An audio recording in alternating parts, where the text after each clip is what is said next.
Challenges जिनके सामने आते हैं।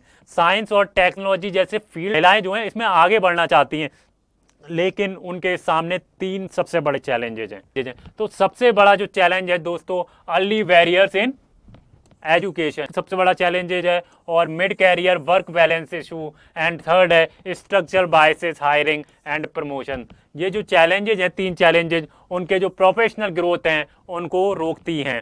स्टीरियोटाइप एंड जेंडर बाय, आपने बहुत से लोगों से सुना होगा साइंस तो सिर्फ लड़कों के लिए है, लड़कियों के लिए तो क्या है, आर्ट है, लड़कियां आर्ट लेती हैं, साइंस लड़कियों के लिए नहीं है। जैसी सोच अभी भी प्रेवलेंट है, ऐसे सोच वाले लोग अभी भी हमारे सामने ऐसी फैमिलीज हैं जो लड़कियों को क्या करती हैं, स्टेम के जो सब्जेक्ट हैं उनको लेने के लिए डिस्करेज करते हैं और उनको मना करते हैं। तो ऐसी सोच जो है, ऐसी सोच को हमें बदलना पड़ेगा। लैक ऑफ रोल मॉडल, दोस्तों रोल मॉडल्स की कमी है, उसकी वजह से भी क्या होता है, जो गर्ल्स हैं वो डिस्करेज होती हैं, साइंटिस्ट की संख्या कम होती है, फीमेल साइंटिस्ट की क्या होता है, जो क्या कहते हैं कंट्रीब्यूशन कम होता है, तो उन्हें कॉन्फिडेंस नहीं मिलता, उनका कॉन्फिडेंस क्या होता है, लो हो जाता है, जहां फील्ड उनके लिए, यह फील्ड उनके लिए भी नहीं है। उनके लिए एग्जाम्पल डॉक्टर असीमा चटर्जी, मैंने आपको बताया था अभी पिछली स्लाइड में डॉक्टर असीमा चटर्जी के बारे में बताया था। उन्होंने क्या थे, वो ऑर्गेनिक केमिस्ट्री, उनका क्या कंट्रीब्यूशन था, उनका कंट्रीब्यूशन था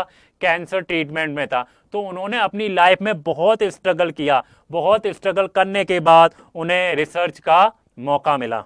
एक्सेस टू हायर एजुकेशन, दोस्तों आपको पता ही है रूरल एरियाज में स्टेम एजुकेशन के इंफ्रास्ट्रक्चर क्या हैं, वीक हैं। इस वजह से क्या होता है, लड़कियों के लिए अपॉर्चुनिटीज और भी कम हैं, लड़कियों के लिए जो अपॉर्चुनिटीज हैं वो कम हो जाती हैं, क्योंकि जो इंफ्रास्ट्रक्चर है स्टेम के लिए वो वीक है। रेस्पॉन्सिबिलिटीज वर्सेस कैरियर ग्रोथ, जो महिलाएं होती हैं, जो वुमेन होती हैं दोस्तों, वो स्ट्रगल करती हैं कैरियर के बीच और फैमिली रेस्पॉन्सिबिलिटी के बीच, बहुत ज़्यादा स्ट्रगल करती हैं। वुमेन को मैरिज और मदरहुड के बाद कैरियर छोड़ने का प्रेशर क्या होता है, बहुत ज़्यादा होता है, कैरियर छोड़ने का प्रेशर बहुत ज़्यादा होता है। फ्लेक्सिबल वर्क पॉलिसीज की क्या होती है दोस्तों, कमी होती है। लॉन्ग वर्किंग आवर्स की वजह से क्या होता है, कई महिलाएं मिड कैरियर स्टेम जॉब्स को क्या करती हैं, ड्रॉप आउट कर देती हैं, छोड़ देती हैं।